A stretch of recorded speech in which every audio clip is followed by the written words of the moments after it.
Now, number 3 is you pick 2. You pick 2 solutions.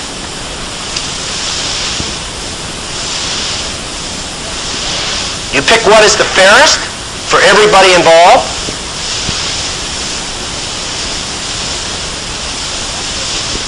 And you also do something like this. If I choose this solution this time, would it apply every time? Very important here. Because if it doesn't, you're now probably getting involved in what? Personalities. If I choose this solution this time, would it work exactly the same way the next time the same circumstances came up? And if it can't, you need to analyze it. For example, someone says, somebody stole my prospect. Right? Possible solution is, you could shoot the guy that stole your prospect. Or you could shoot the prospect, right? You just got to brainstorm for solutions. Here's another part to that. You always got to find somebody that you hold in esteem, and you've got to say, how would they handle this situation? How would they do it? How would he do it? How would she do it?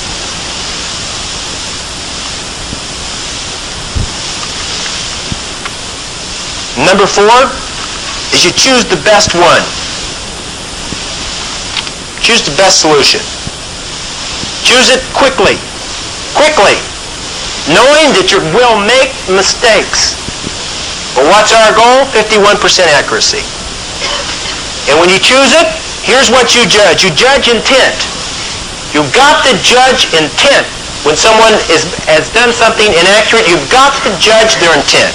Was there greed involved? Was there malice involved? That has a great deal to do with it. Intent. They might have done it out of intent, which means greed and malice. They might have done it out of ignorance, which means they didn't know. They honestly didn't know. They might have done it out of stupidity, which means they knew, but they did it anyway. See? Or they could have done it because they had false facts. So then you just got to act accordingly. Now, the 5th part of that is once you've made your decision, you act upon it. You act upon it. You decide, you inform the people involved, knowing in advance that everyone will not agree, but you decide. And you act on it and never look back on a decision, ever. The bigger the problem, the bigger the paycheck. When someone brings you a problem, I'm going to tell you 3 things here that you need to get solved. If there's a personality problem and you're doing it, you set them down, and here's the first 3 things you say. Number 1, folks, before we get started, we got to understand this. What can I do about yesterday? And what will their answer be? Nothing. That's part 1. Part 2 is, if you're here today to be part of the problem, or you're here today to be part of the solution, is going to determine my attitude. If you're here to be part of the solution, we'll talk. If you're here to be part of the problem, it's over. Did you come here today to be part of the problem, or did you come here today to be part of the solution? And what will they say? The solution.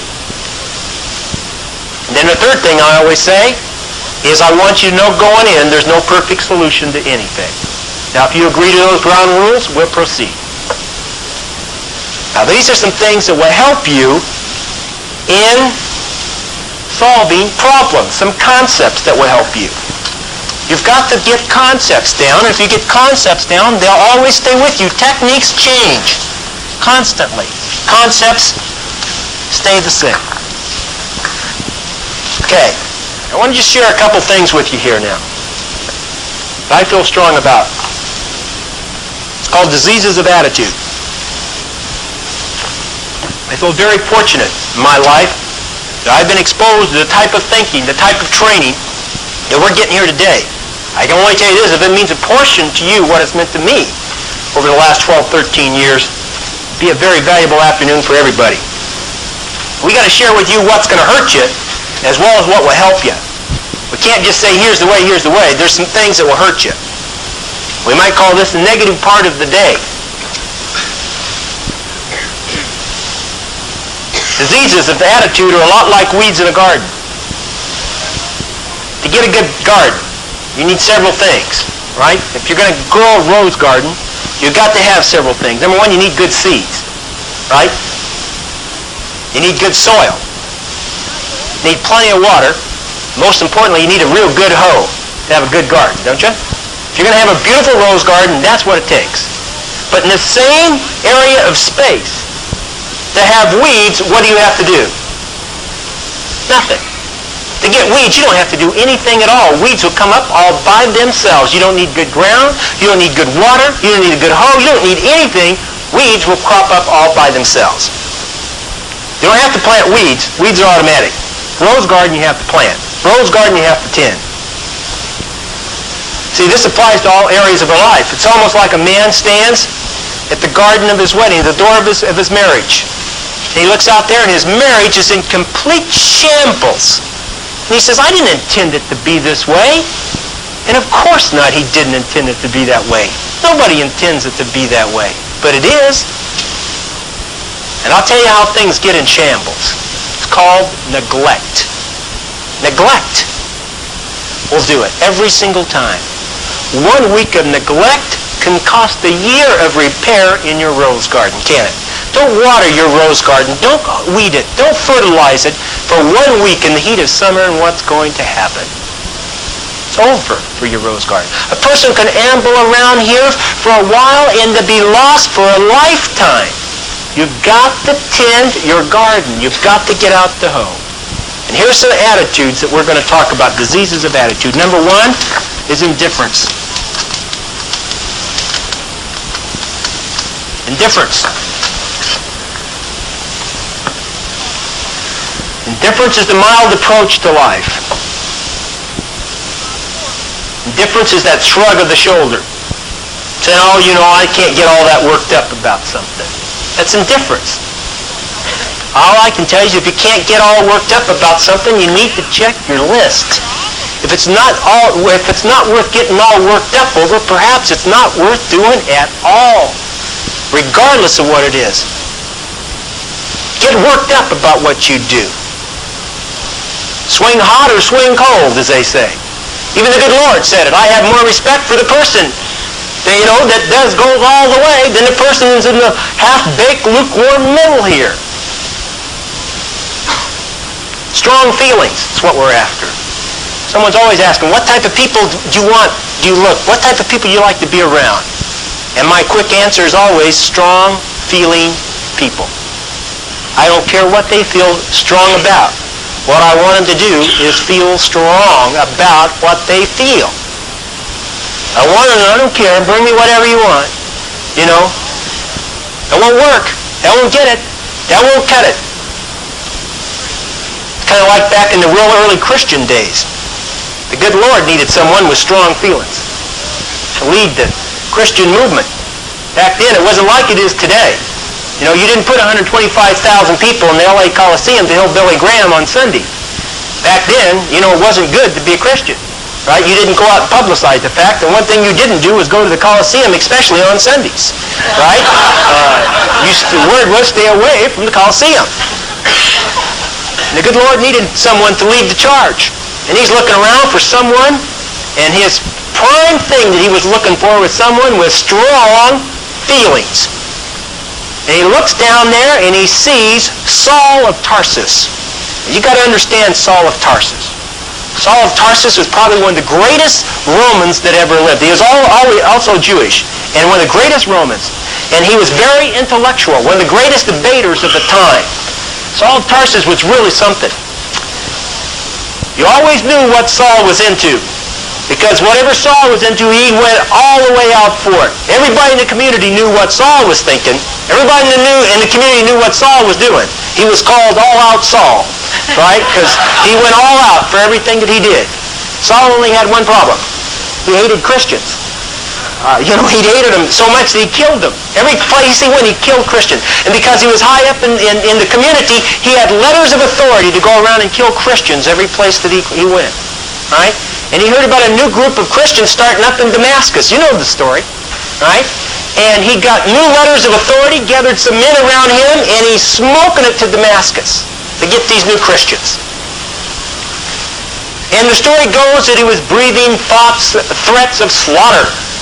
That means he felt strong about it, right? The good Lord looks down there and needs someone with strong feelings. Said, my goodness, look at that Saul. He really feels strong. Said, that's my man, right there. And the bolt of lightning comes out of the sky and knocks him off his horse and blinds him temporarily. Right? It's a recruiting tool that you and I can't use, but if you're the Lord, you know what I mean?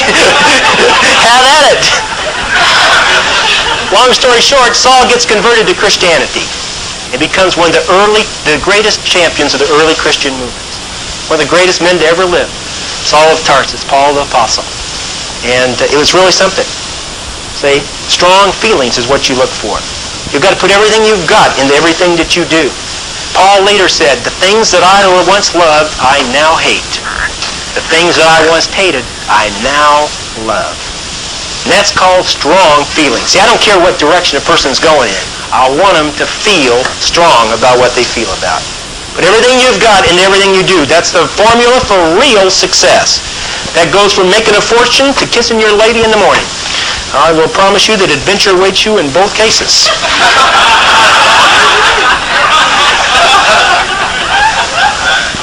Number 2. Indecision.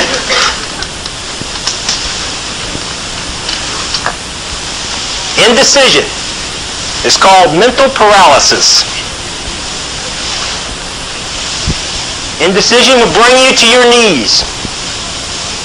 Indecision is when a person's on the fence. They can't quite decide which way to go. Indecision is when sometimes a person knows they're crippled with this disease. The guy says, I know I'm on the fence, but I just don't know what to do. Sometimes you got to make the decision knowing the 51% accuracy factor and knowing that you got to get off the fence. It makes no difference what side it's on. Doesn't make any difference if you get off on the wrong side. What makes a difference is that you practice the habit of making decisions. See, a life full of adventure, a life full of success, and a life full of many decisions. Indecision is the greatest thief of opportunity. Indecision is. Indecision is the greatest thief of time, greatest thief of happiness. You got to learn to decide quicker. You got to learn to decide faster. You got to learn to decide better. Not reckless, not careless, but you got to decide and move on. It will bring you to your knees. Indecision will. Third one here. It's called doubt. Doubt is like a plague.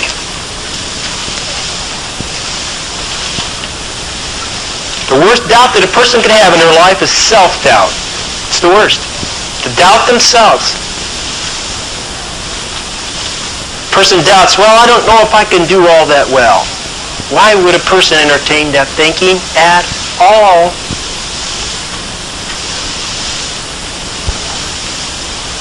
Person doubts if he can make that much. Remember the projector? If you're going to think about something, why not think about positive things? Person doubts if it'll last that long. Pretty soon people get good at doubting. Pretty soon a person could be a practiced doubter. Gets real good at it. And I'll tell you what happens. They end up with an empty cup. An empty cup is what's in it for the doubter. Turn the coin over and become a believer. Remember this, trust is better than doubt. Always. I'm not telling you that you're going to win with that formula every time, but I am going to tell you you're going to win with a lot more than you can win with doubt. Trust is a better deal than doubt. Here's the fourth one. It's called worry. Worry can cause you so many problems.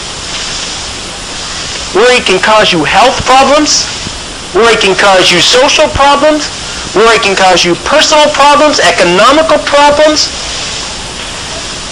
family problems, all sorts. Worry can drop you to your knees and reduce you to a beggar overnight. Worry's a bad habit to get into. Can't be a worrier. Can't be like the little old lady in Cleveland. And she used to say, my goodness, I can't believe this nuclear bombs and nuclear things going all over. I just can't believe it. She's always worried about a nuclear bomb coming. She said, if one of those things were to go off here, I'd go all to pieces. Of course she would, right? But why go to pieces before the bomb falls? Why do that? It reduces you to a beggar overnight. I used to be a super warrior. I did. Not a super warrior. Super warrior. Family wish I'd have been a super warrior, but I wasn't. Got to give it up as a bad deal. Worries, you got to treat worry like it's excess baggage. You got to substitute worry for positive action.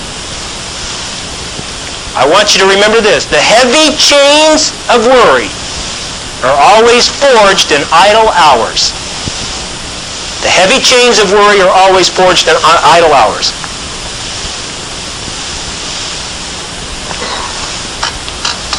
Number 5, overcaution.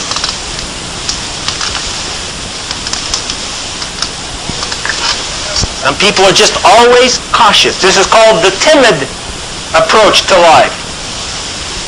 Timid approach. Some people always test the water before they take the plunge. Right? They just test the water out with the toes before they take the plunge.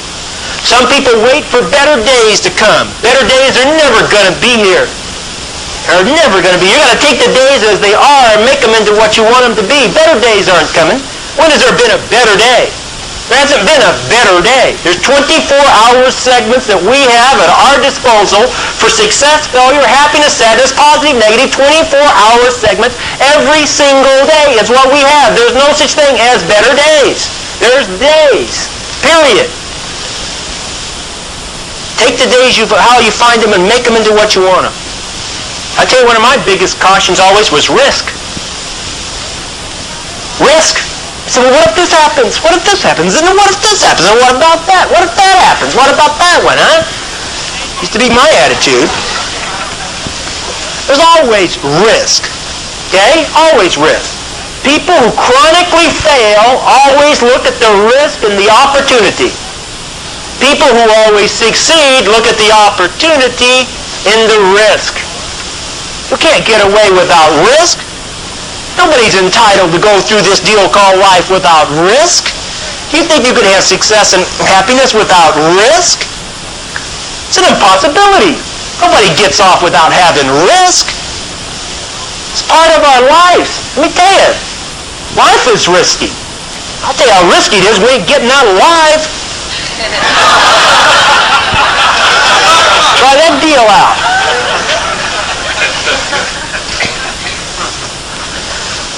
You know, I had someone tell me that. I said, you guys are always talking about opportunity here in Herbalife. So what happens if I get going and all of a sudden I start building up a little bit of inventory here, start conducting my business, I'm walking across the street, and I get ran over by a car, break my arm here, break my leg, you know, and I end up in a hospital, can't work. Who's going to take care of my family? Who's going to pay my bills? Herbalife?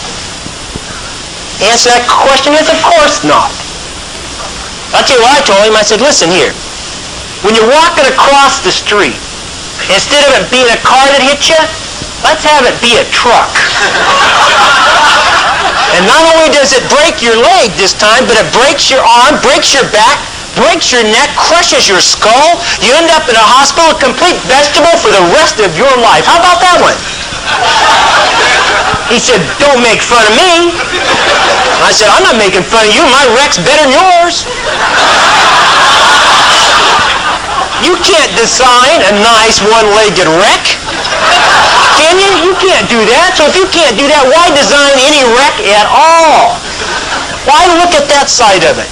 Someone's always looking for safety and security. So I need safety and security. Well, if you want safety and security, we'll put you in the corner. We'll get you a sheet, we'll get you a blanket, we'll bring you food and water every single day. You'll probably live to be 100 years old. Safe and secure in the corner. You say, yeah, but what a way to live. That's right. What a way to live. Safe and secure. Sixth disease. Pessimism.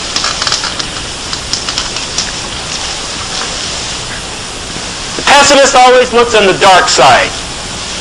The pessimist always looks at the reasons why it can't work. why it won't work. We know the story.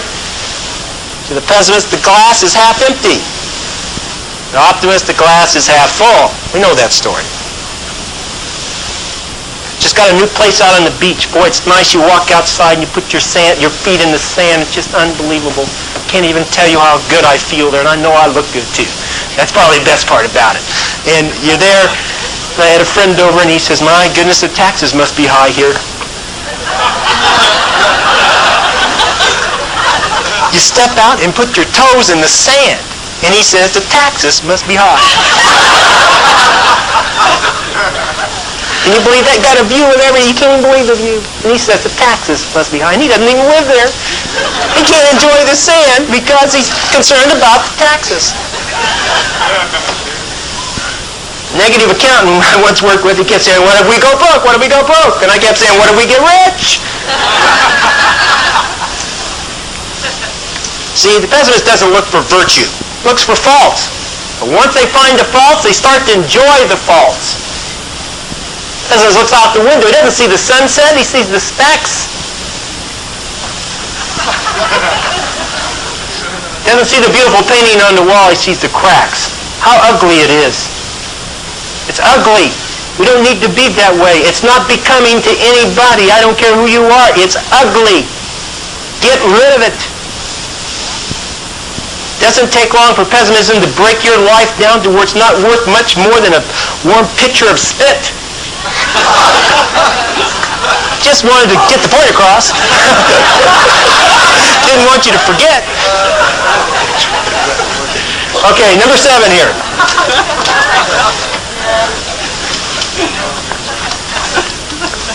Complaining.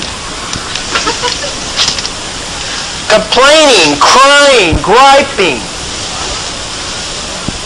Spend 5 minutes complaining, and you've wasted 5 minutes. You can't complain. Who are you to complain to anybody about anything? Where do you get off complaining to somebody about something? Who are you to do that? Imperfection can't judge imperfection, period. Crying, complaining, griping, it won't work. I'll tell you a story. Story of Old Testament fame about the children of Israel. It's a good example here. Through a series of miracles, God got the children of Israel, got them free as slaves. And they're heading towards the promised land. You know how it goes. They're going to the promised land, got them freed as slaves and heading to the promised land. They're free now and heading to the promised land. Not slaves anymore, free, going to the promised land. You know what happened? They started crying, condemning, complaining from day one. They complained about the food. They complained about the weather. They complained about the leadership. They complained about each other. They complained and they kept complaining and crying and condemning so long until God got it up to here, I guess. And he said, trip canceled.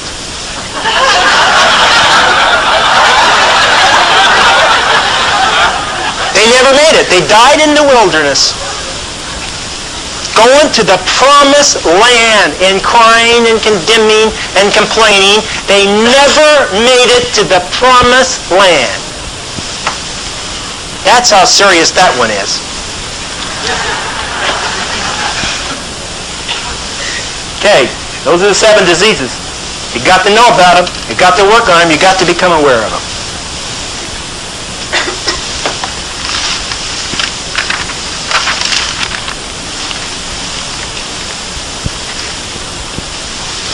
All of us are here today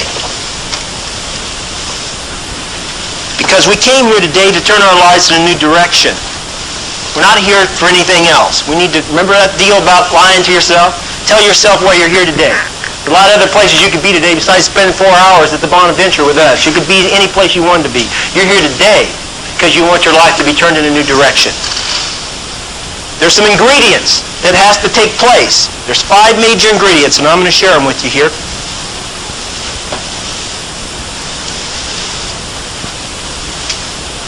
It goes in the day that turns your life around. Now these ingredients have to be in a 24-hour period, 24-day, 24-month.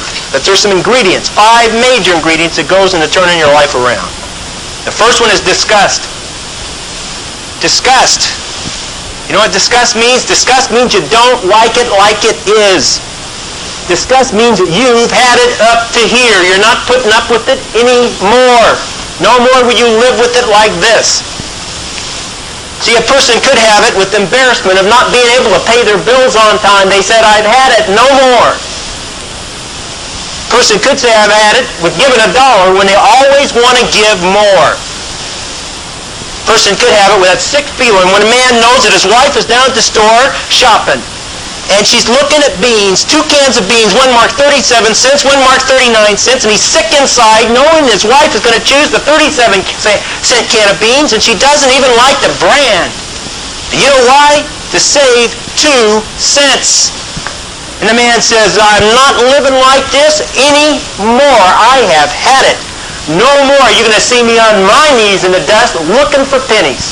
I'm going to do something about it. You see, a man could have it with mediocrity. He could have it with not being some kind of winner. He could have it with not having challenge. He could have it with lack of excitement, love, and caring. But when a person says, I've had it, I'm telling you, look out. That could be the day. Second ingredient. It's called decision.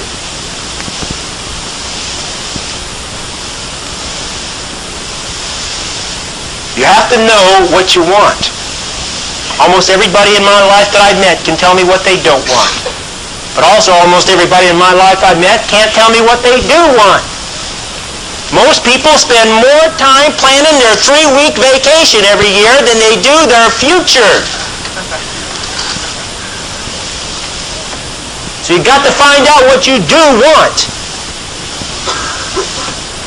And I'll tell you this about decision, it's not easy. Decision is not easy. Winston Churchill called it the agony of decision. You know what that agony of decision is? That sick, nausea feeling you get when that cold sweat pops out on your forehead. You're lying in bed late at night, it's a midnight hour, but you've got to decide. I'll tell you what I've found out in my life. That generally making a decision is the hardest part. That's the hardest part. Of almost anything I've ever done is the decision. If a person could just wade through the heavy waters of decision, they could climb the mountain almost every single time.